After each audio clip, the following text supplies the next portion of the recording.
කරේ නෑ. හරි දැන් මට කියන්න නායක මහත්තයා මට විනාඩියක් කියන්න. දැන් ඔබතුමාලා ඒක පැහැදිලි අකුල ගන්න දෙන්නේ මේක නිවැරදි කරන්න කියලා තියෙන්නේ. දිලීප් ප්‍රධාන ඒක අයින් කරන්න ඕනේ. මහින්ද ජයසිංහ මහත්තයා මේක අකුලගත්තද මොකද්ද හරියටම කරලා තියෙන්නේ? මේක එකක් තමයි මේ පාසල් මොඩියුල් එකට සම්බන්ධයෙන් මාළඟ මොඩියුල් 3ක් තියෙනවා මේක අසභ්‍යකරණය මේක අසභ්‍යකරණ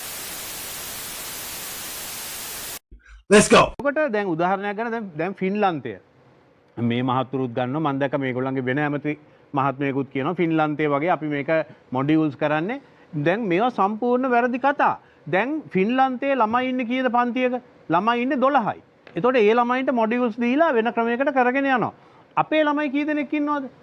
අපේ පන්තියක ළමයි ඉන්නවා 45ක්. අපේ 45 කොහොමද එක ගුරුවරයෙක් මොඩියුල්ස් දීලා කරන්නේ? එතකොට දැන් මේකේ අපේ දුමින්ද සහෝදරයා කිව්ව කතාව තමයි නිවැරදි කතාව. එහෙනම් මේ දැන් පයිලට් ප්‍රොජෙක්ට් එකක් අපි මේකේ නියම ව්‍යාපෘතියක් කරන්න ඕනේ. දැන් දැන් කියන හදිස්සිය මේක දැන් කරන්න කියලා. දැන් මෙහෙම එපා කියලා දැන් ඔබතුමාලා මාර කතා නෙවෙයි කියන්නේ. මම කියන්නේ සත්‍ය කතාව. දැන් මම කියන්නේ මට එක තප්පරයක් නෑ ප්‍රශ්නකුත් එක්ක නෑ අපි දවස් 22 දවසක් පුරා පාර්ලිමේන්තුව ඔබත් දකින්න නැති විවාද කරා මේ ගැන. මේ නායනක මතු කරන මොකක්වත් ප්‍රශ්නයක් එදා මතු කරන්නේ නැහැ. කිසිම දෙයක් මතු කරේ නැහැ. හරි දැන් මට කියන්න නායනක මහත්තයා මට විනාඩියක් කියන්න. දැන් ඔබතුමාලා ඒක පැහැදිලිව මම මතු කරන්න ඕනේ. හරි දැන් ඔබතුමාලා මේ නව අධ්‍යාපන ප්‍රතිසංස්කරණවල සැබෑ තාක්ෂණික දෝෂ හඳුනාගෙන තියද? පැහැදිලිව දැන් මේ ඒකනේ මම කිව්වේ. දැන් මෙතන දැන් ස්ථිර වශයෙන්ම අධ්‍යාපන ප්‍රතිසංස්කරණ අවශ්‍යයිනේ. අපි හැමෝම මේක මේ ඉගෙන ගන්න ඒක අපි ඔක්කොම පිළිගන්නවා. ඒ කියන්නේ මේ ගැටලුවක් මතවාදයක් විවේචනයක් නැහැ. හැබැයි ඒක කොහොමද කරන්නේ කියන එක පිළිබඳව අපි හැමෝටම ප්‍රශ්නයක් තියෙනවා. දැන් සජිත් ප්‍රේමදාස මැතිතුමා මතු කළා මේකේ සමහර කාරණා පිළිබඳව. දැන් මම මතු කරන්නේ සමහර කාරණා පිළිබඳව. ඉතින් හැම එකටම මම හිතන්නේ මේ ඒවා මතු කිරීමේ හැකියාවක් තියෙනවා. දැන් ඔබතුමා උදාහරණයකට ගත්තා ෆින්ලන්තේ මෙහෙමයි කරන්නේ අපේ රටේ මෙහෙමයි දෙක සංසන්දනාත්මකව ගත්තා. හරි ෆින්ලන්තේ කියන්නේ සංවර්ධිත රටක්. හරි. දැන් අපිට තියෙන මේගොල්ලන්ගේ අකිල විරාජ්ලා තමයි සම්පත් අපිට අඩු ප්‍රමාණයක් තියෙන්නේ. නමුත් අපි කවදා හරි ෆින්ලන්තේ මට්ටමට යන්න ඕනේ නැද්ද? අධ්‍යාපන ප්‍රතිසංස්කරණ තුලින් ඉදිරියට යාමක් සිද්ධ කළ යුතු නොවේද? ඇයි ඔබතුමාලා එහෙම කියන්නේ ෆින්ලන්තේ කරාට අපිට කරන්න බෑ කියලා? ඇයි ඒ වගේ මේ සරල තැනකට මේක මේ උවාදම් කන්න හදන්නේ ඕනේ කියලා කියන්නේ ඔබතුමා මේක තේරුම් ගන්න අපි හැමතිස්සෙම හඳ පෙන්නුවම ඔබතුමා ඇඟිල්ල බලන්නේ. අපි කියන්නේ ෆින්ලන්තේ වගේ කොහොමද තීරණය කරන්නේ හඳ පෙන්නුවම ඇඟිල්ල බලනවා කියන්නේ. ඇයි දන්නවද එයා හඳ පෙන්නුවම ඇඟිල්ල බලනවා ඇත්තේ? මේ බලන්න ප්‍රතිසංස්කරණ අකුල ගන්න කියලා තෙන්නකෝන් නිලමේ සමගි ජන බලවේගයේ තිස්සමහාරාම ප්‍රධාන සංවිධායක. එයා උද්ඝෝෂණයක් සංවිධානය කරලා කියනවා පාර්ලිමේන්තු මන්ත්‍රී කවුද මේ අකුල ගන්න කියලා මේ ඒක නිවැරදි කරන්න දිලීප් ප්‍රධාන පාක්ෂිකයෝ සහ භූමි මම දිනත් එක කියන්නම් මේකේ තියෙන ගැටලු පිළිබඳව නායනක මහත්තයා මට සමා වෙලා කියන්න ඔබතුමාලගේ පක්ෂ නායකයා කවුද ඒක පැහැදිලිනේ මම හිතන්නේ ඒක ඔබතුමා අනවශ්‍ය ප්‍රශ්නයක් නෑ නෑ අනවශ්‍ය ප්‍රශ්නයක් නෑ දැන් අපිට එහෙම ප්‍රශ්නයක් දැන් මේක මේ අපිට නෙවෙයි ජනතාවට ප්‍රශ්නයක් මොකද වෙලාවකට ඇවිල්ලා කියනවා අධ්‍යාපන ප්‍රතිසංස්කරණ හරියන්නේ නෑ මේක ගැලපෙන්නේ නෑ මේක විනාශ කරානේ වචනයකුත් අමුතු එකක් දාගෙන අපි අහලත් නැති දැන් නෑ නෑ ඒක තමයි එතකොට හරි හරි මේ ප්‍රශ්නේ අනිවාර්යයෙන්ම හරිය ලින්ක් එක ගැන අවිවාදයක් නෑ ඒක අයින් කරන්න ඕනේ මහින්ද ජයසිංහ මහත්තයා මේක අකුලගත්තද මොකද්ද හරියටම කරලා තියෙන්නේ එකක් තමයි මේ මහත්තුරුන්ගේ ප්‍රකාශ සහ ක්‍රියාමාර්ග පරස්පරයි. හරි පැහැදිලිව හර්ෂද සිල්වා පාර්ලිමේන්තුවේදී කියනවා අපි මේකට විරුද්ධ නැහැ. ඒ කියන ගමන් හෝමාගම ප්‍රාදේශ සභාවේ මේගොල්ලොයි UNP එකයි පොහොට්ටුවයි එකතු වෙලා මේකට විරුද්ධව විරෝධතාවල් කරන බෝඩ් බලන්නත් බෑ. ඒ තරමට බෝඩ් වල කුණුහරුප ලියලා තිබ්බේ. පාර්ලිමේන්තුවේදී කියපු කුණුහරුප වගේම තමයි එයා තිබ්බේ. ඊට පස්සේ මම දැක්ක සජිත් ප්‍රේමදාස පෙරේදද කොහෙද ටීම් එකක් අර බෝඩ් මේක තියාගෙන නෑ අපි මේකට විරුද්ධයි අපි කොහෙද විරුද්ධ නෑ කවුද එපා කිව්වේ කියලා අහනවා. අහනකොට එදාම දවල් හම්බන්තොටදී පාර්ලිමේන්තු මන්ත්‍රී දිලිප් පෙදාරච්චි ඔය කියන අර නගර සභාවේ දෙන්නකොන් නිලමේ ඒගොල්ලෝ මේකට විරුද්ධව පාරට බහලා මේක එපයි කියලා සටන් කරනවා. නෑ නෑ ඔයා බලන්නකො උද්ඝෝෂණේ.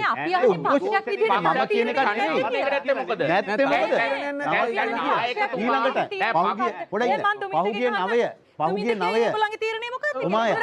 පහුගිය නවය මතුගම පහුගිය නවය මතුගම නගරේ පන්නංගර පිළිරුව ළඟට එකතු වෙලා මොකද කිව්වේ? හරි නෑ නායක පොඩ්ඩක් මට විනාඩියක් දෙන්න. නායකයා තීරණයක් ගත්තට පස්සේ පක්ෂයේ සෙසු සමාජිකයනුත් ඒ තීරණය අනුව තමයි ක්‍රියා කරන්න ඕනේ. මේක බලන්නකෝ. එක්කෙනෙක් එකක් කියනවා, තව එක්කෙනෙක් තව එකක් කියනවා. ස්වරූපයක් තියෙනවා කියන එක විතරයි. හරි. දැන් පොඩ්ඩක් ඉන්න මේ දැන් පොඩ්ඩක් ඉන්න සජිත් ප්‍රේමදාස මහත්මයා කියන්නේ. හරි. පොඩ්ඩක් ඉන්න සජිත් ප්‍රේමදාස මහත්මයා කියන්නේ රණසිංහ ප්‍රේමදාස මහත්මයාගේ පුතා. රණසිංහ ප්‍රේමදාස මහත්මයා අධ්‍යාපන ශාස්ත්‍රයට පාසල් අධ්‍යාපන ශාස්ත්‍රයට ඉතාමත් මහඟු මෙහෙවරක් කරපු ජනාධිපතිවරයෙක්. එතුමා පොඩ්ඩක් මේක අහන්නකෝ. පාසල් දිවාහාරය ලබා දුන්නා, ශිෂ්‍ය දිවාහාර කූපන් ලබා දුන්නා, ශිෂ්‍ය නිලැඳුම් ලබා දුන්නා. එවැනි දේවල් එතුමා හඳුන්ලා දීලා මේ කියන්නේ අධ්‍යාපන ශාස්ත්‍රයේ පාසල් දුවා දරුවන් නගා සිටවන්නට එතුමා කටයුතු කළා. දැන් එහෙම කටයුතු කරලා තාත්තා මෙච්චර දේවල් කරපු දේවල් දැකපු උතෙක් තමයි සජිත් ප්‍රේමදාස මහත්මයා. දැන් මේ අධ්‍යාපන ප්‍රතිසංස්කරණ එනකොට එතුමා මේ මොකද්ද මේ කරන්නේ? දෙබිඩි පිළිවෙතක් අනුගමනය කරගෙන මේවා බකල් කරන්න හදනවා. ඊට පස්සේ බකල් කරන්න හැදුවාම ජනතා විරෝධයක් එනකොට ඊට පස්සේ ආයෙත් අනිත් පැත්තට අර මේ කටුසප් මොකද්ද පාඨමාරු කරනවා වගේ වෙන කතාවක් තියෙනවා. මොකද්ද මේ නායක මහත්තයා මේ පැහැදිලිවම සජිත් ප්‍රේමදාස මහත්තයා මෙතුමලා කවුරුවත් දීලා නැහැ සූරු පන්ති කාමර 386ක් මේ රටේ පාසල් වලට දුන්නා. ඉතින් ඇයි දැන් දෙන්නේ නැත්තේ? Nice.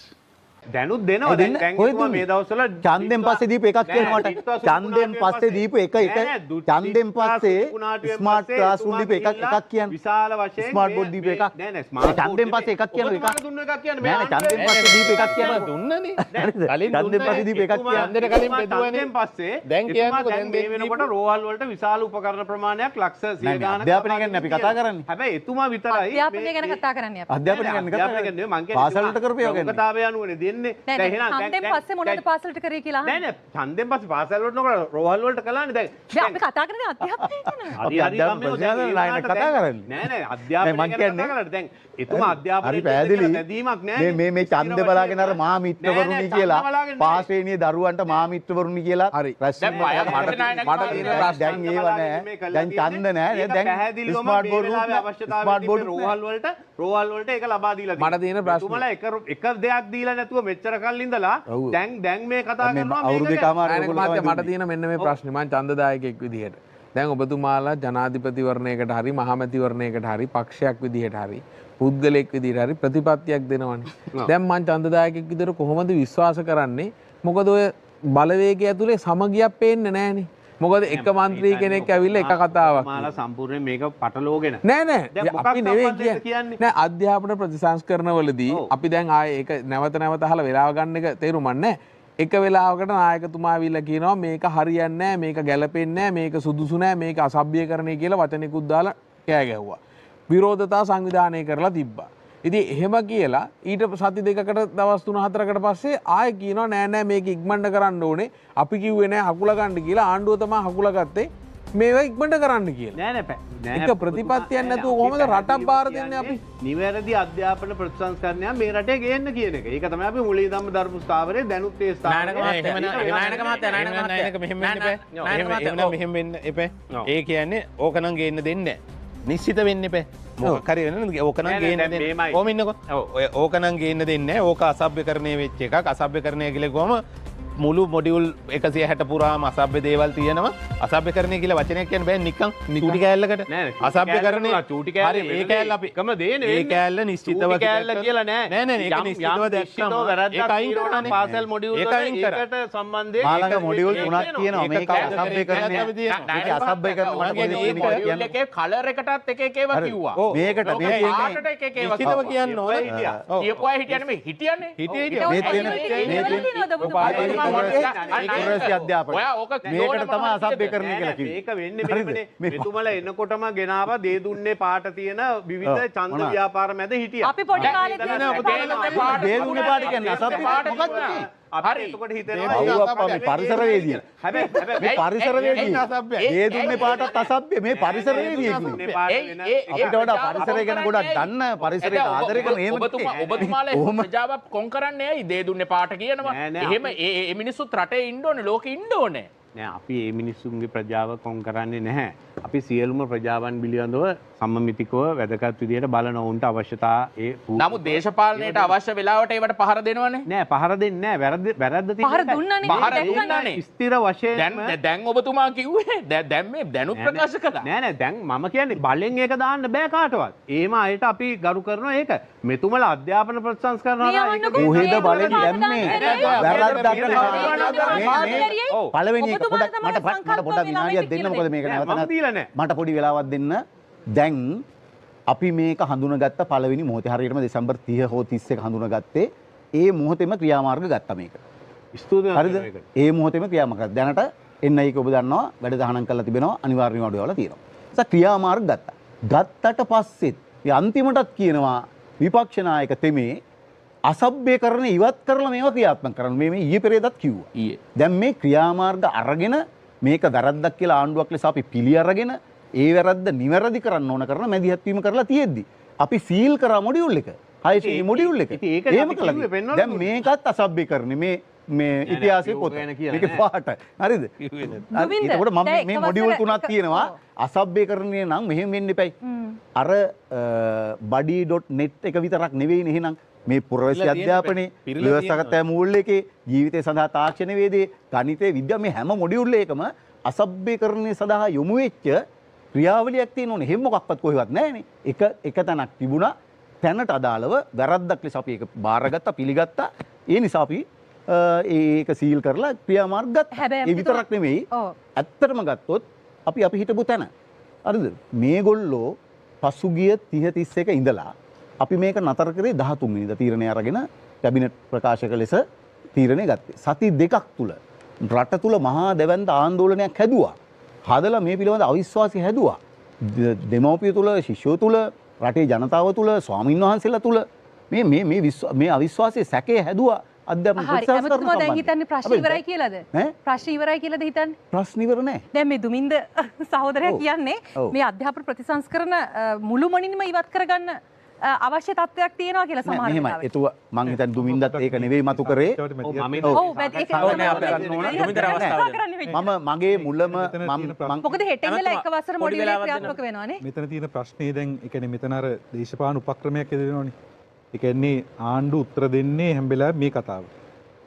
ඒ කියන්නේ මේක මේ අසභ්‍යකරණේ මේ කතාවත් එක තමයි යන්න හදන්නේ. නමුත් මේ සියලු ප්‍රශ්නවල තියෙන දේශපාලන ගැඹුරු ප්‍රශ්න වලට උත්තර දෙන්නේ නැහැ. මම ඒ නිසා ඒක මතු කරන්න. එතන ඔබතුමන්ලා ප්‍රශ්නයක් දකින්නවා. ඔව් පැහැදිලිවම. ඒ කියන්නේ මේ අධ්‍යාපන ප්‍රතිසංස්කරණ ගැටලු කීපයක් තියෙනවා. එකක් තමයි මම කරින් කරුණු ප්‍රමාණයක් මතු කරා. මම ඒකට එකතු කරන්න. එකක් තමයි දැන් මේ ප්‍රතිසංස්කරණ ක්‍රියාත්මක කරන්න පාවිච්චි කරන මේ ඩිජිටල් ක්‍රමවේදය මේ ඩිජිටල් පූර්ව සහ මේක ඇතුළේ තියෙන ලින්ක්. ඒ කියන්නේ මේ QR කෝඩ් සරහා යන්නේ. දැන් මේක ලෝකේ දැන් සාකච්ඡාවේ තියෙන මේව ඉවත් කරන්න. එතකොට දැන් අපි ඒක ලංකාවේ අධ්‍යාපනයට ඇතුළු කරද්දී විශේෂයෙන් මේ ඩිවයිස් නිසා, ජංගම දුරකථන නිසා, ඒ වගේම සමාජ මාධ්‍ය නිසා දරුවන්ටලා තියෙන ප්‍රශ්න සම්බන්ධයෙන් ඕස්ට්‍රේලියාව, මේ කියන පින්ලන්තය, ඊළඟට ප්‍රංශය, එංගලන්තය මේ මේ දවස් 7ක් ඇතුළත දැන් තීරණයක් ගත්තා ඒගොල්ලෝ ජංගම දුරකථන භාවිතා කිරීම සම්පූර්ණ අධ්‍යාපන ආයතන ඉවත් කරන්න. එතකොට මේක දැන් ලෝකයේ මේ විශේෂයෙන් කොවිඩ් වලින් ප්‍රශ්න මේ ප්‍රවණතාවය ආවේ. දැන් මම දැක්ක අද හෝ ඊයේ ප්‍රවෘත්ති වල වාර්තා කරනවා ලංකාවේ ඒ මනෝවෛද්‍ය විෂය සම්බන්ධයෙන් විශේෂඥ ඉස්සරහට අවිල්ලා කියනවා මේ ජංගම දුරකථන භාවිත නිසා දරුවන්ට විශාල ප්‍රශ්න ඇවිල්ලා තිනවා කියලා. ඒ නිසා මේ ප්‍රශ්නේ මේ අපිට දැන් මෙතන තියෙන මේ NCP ආණ්ඩුව පිළිබඳ ප්‍රශ්නයක් දැන් තියෙන්නේ ඕකේ ජංගම දුරකථන භාවිතා කරන්න කියලා මොන අධ්‍යාපන වැඩේද තියෙන්නේ?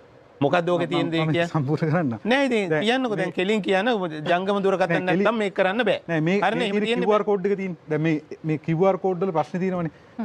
මේ දැන් මේ QR කෝඩ් එක උන්නම් යන්නේ මේ ගණිතය ක්‍රියාකාරකම 6 වසර මේ නවත්තගත්ත පොත් මේවා. මේකේ 23 වෙනි පිටුව. මේ QR කෝඩ් එකට ගියාම මේක සිංහල පොත. මේක යන්නේ ඉන්දියාවේ වෙබ් අඩවියකට යන්නේ. YouTube එකට යන්නේ. ඒ පාඩම තියෙන ඉංග්‍රීසි. මේක එක ප්‍රශ්නයක් මේකේ තියෙනවා. ඒ කියන්නේ මේවා පසුව අධ්‍යයනය කිරීම සඳහා තමයි යොමු කරන්නේ. ඒතර මේ QR කෝඩ් දැම්මහම මේව නිකන් නෙමෙයි දාලා තියෙන්නේ. මේක ස්කෑන් කරන්න ඕනේ. මේක ස්කෑන් කරන ජංගම දුරකථනයක් හෝ වෙන මේකට අවශ්‍ය උපකරණයක් අවශ්‍යයි. ඒතකොට මේක හැම දරුවෙකුටම නැහැ.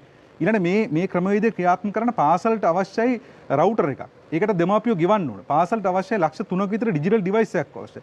ඒතකොට ඒවා මේ අපේ පින පන්ති කාමරත් එක්ක පවත්වා ගන්න අමාරුයි. මේවා දැන් අවුරුද්දක් දෙකක් යනකොට මේවා විනාශ වෙනවා. දැනට අරන් තියෙනවත් මේ ප්‍රශ්න වෙලා තියෙනවා. ඒතකොට මම කියන්නේ මේක නොකළ යුතුයි කියලා මේ සමහර දේවල්. මේවා කරන්න මේ ප්‍රශ්නේ ගැඹුර වටහා ගන්න ඕන. කොටින්ම මෙතුමා මේ ප්‍රතිසංස්කරණ මෙච්චර පෙනී ඉන්නවා විනාඩි 40 පීරියඩ් තියෙන කාලසටහන් තියෙදි විනාඩි 50 පීරියඩ් එකක් හදුවනේ. ඔබ හිතන්නේ විනාඩි 50 පීරියඩ් එක 40 පීරියඩ් එක කොහොමද මැච් කරන්න කියලා? අඩුම තරමේ අධ්‍යාපන අමාත්‍යාංශයට මේ ප්‍රශ්නේ තේරුන්නේ නැහැ. ඒ විනාඩි 50ක් පන්ති කාමරේ ඉගෙනුවට පස්සේ ඒ ගුරුවරයාට ඊළඟ පන්ති රැඳ දින වෙලාවේ විනාඩි 10ක් නැති වෙනවනේ. හරිද? සාමාන්‍ය ඉස්කෝලේක ගුරුවරු දන්නවා අංශ ප්‍රධානීන් දන්නවා කොච්චර අමාරුද කියලා කාලසටහනක්. මොකද දන්නවද? එක වසර මොඩියුල් මේ කතාව වැරදි. එක වසර මොඩියුල් වල ඩිජිටල් කරණය සම්බන්ධ ප්‍රශ්න වෙනවද? මට පොඩි පැහැදිලි කිරීමක් කරන්න ඉඩ දෙන්න. නැත්නම් මේ වැරදි මතයක් යනවනේ. දුමින්ද එක වසර පොත්වල නැහැ. නමුත් දුමින්ද ගුරු මාර්ගෝපදේශය ඒක මම අරන් ආවේ මේ ගුරු මාර්ගෝපදේශය. මේක තිහින්නේ පළවෙනි වාරට විතරයි. මේකත් මේ ගුරු පුහුණුවල දීලා තියෙන ෆොටෝකොපි කරගන්න කියලා. මේ සමහර QR code වැඩ කරන්නේ ෆොටෝකොපි කරාට පස්සේ. හරිද? පැහැදිලි කරන්න මේ කියන මට එකක් තමයි මේ පීරියඩ් එක සම්බන්ධයෙන් කියන්න ඕන මේක වැරදි කතාවක්. මොකද 50 පීරියඩුයි 40 පීරියඩුයි තිබුණ නැහැ මුලින්ම ගේනකොට. 50 පීරියඩ් එක තමයි පාසලේ සියලු දරුවන්ට ක්‍රියාත්මක වෙන්න යෝජනා කරලා තිබුණා. හැබැයි පසුව ඒක විනාඩි 45 කරලා පීරියඩ් 7කට අඩු කරලා විනාඩි 1:30ට පාසල කියන්නේ අවසන් කරන තැනකට ආවා. නිසා මේක වැරදි. ඒ කියන්නේ එක කොටසකට 50කුත් අනිත් කොටසකට 40කුත් කියලා නෙවෙයි තිබුණේ. සියලු දෙනාට 50.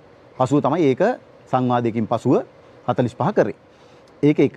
ඊට පස්සේ මේ QR එක හරි පැහැදිලිව අධ්‍යාපන ඇමතිවරිය පහුගිය දවස්වල ප්‍රකාශ කළා. මේ සියල්ල ඉවත් කරනවා කියලා ප්‍රකාශ කළා.